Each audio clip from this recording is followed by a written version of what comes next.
Baxın, 3 nəfər dost səhrada gedirdilər. Gecə oldu və onlar yatmaq istədilər. Və yağış da yağır.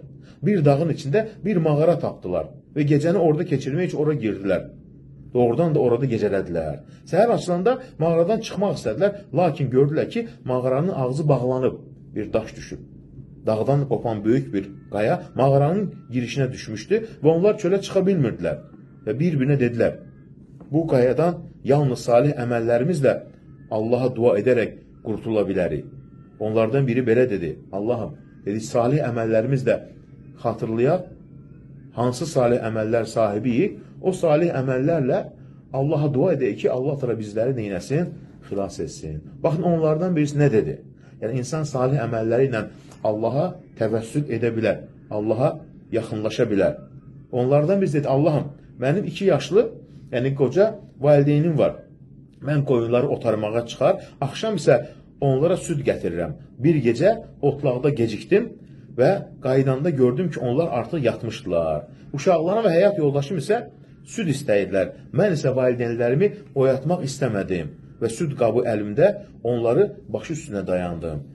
Heç kəsə onlardan əvvəldi süd verməzdim. Bu hal səhərə qədər davam etdi. Nəhayət sübh çağı oyandılar və südü içdilər. Sonra mən ailəmə də xidmət etdim. Allahım, əgər bunu sənin razılığın üçün etmişəmsə, sən bizi buradan xilas eylə. Deyək, qaya biraz da aralandı. Baxın, valideynə yaxşılıq nə deməkdir? Nicat deməkdir. Yəni, biraz da aralandı. İkinci adam isə belə dedi. Allahım, mənim bir əmim qızım var idi. Mən ona aşiq idim.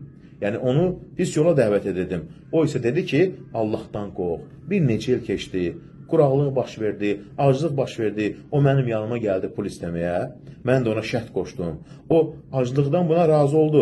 Sonra isə mənə dedi ki, Allahdan qorx. Mən haram olana yaxınlaşdırma.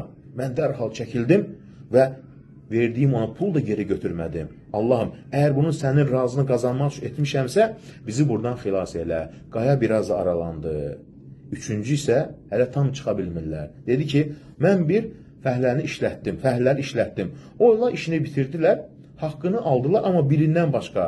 Haqqını almadan getdi. Mən də onun haqqını qarşılıq olaraq o pulu işlədib artırdım. O qədər çoxaldı ki, sürü-sürü qoyunlar, mal-qaralar artdı. Bir gün gəldi, dedi ki, mənim haqqımı ver. Mən dedim, bax, gördüklərin hamısı sənin haqqındır. O dedi, mənimlə zarafat etmə. Mən dedim, and olsun Allaha, bunların hamısı sənin pulunun artığıdır. O da hamısını götürüb getdi, mənə oradan heç bir şey vermədi. Əgər Allahım, bunun sənin razılığını qazanmaq üçün etmişəmsə, bizi buradan xilas elə. Qaya tamamilə aralandı və yollarına davam etdilər. Bu nə deməkdir? Yaxşı əməllərlə Allaha təvəssül, Allaha yaxınlaşmaq deyirlər.